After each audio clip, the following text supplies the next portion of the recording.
இப்ப நான் சொல்ல போற கருத்து தனி மனித அளவிலையும் இந்த உலக அளவுல நாடு அளவுல ரெண்டு லெவல்லையும் இந்த சத்தியம் தாங்க பரம சத்தியம். சொல்றேன் கேட்டுக்கோங்க. ஒரு நாட்டை ஆயுதத்தால கண்ட்ரோல் பண்றது இல்ல சாங்ஷன்ஸ் மூலமா கண்ட்ரோல் பண்றது அப்படிங்கிற டைம் எல்லாம் முடிஞ்சிருச்சுங்க. ஒரு நாடு உருவாகுவதோ உருமாறுவதோ ஐடியா மூலமா மட்டும்தான் நடக்கும். அதே மாதிரிதான் உங்க வாழ்க்கையில இருக்கிற வறுமையே வேற ஒண்ணு, சொசைட்டி உங்க மேல போடுற sanction.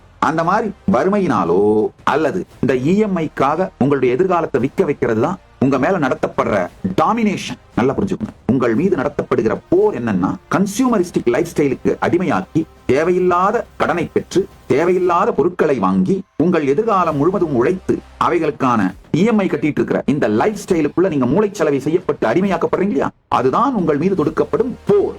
EMI is the nuclear weapon. இந்த இஎம்ஐனாலேயோ இல்ல உங்க மேல சொசைட்டி போடுற சாங்ஷன்ஸ்னாலேயோ உங்களை அழித்து விட முடியுங்கிற காலம் முடிஞ்சிருச்சுங்க.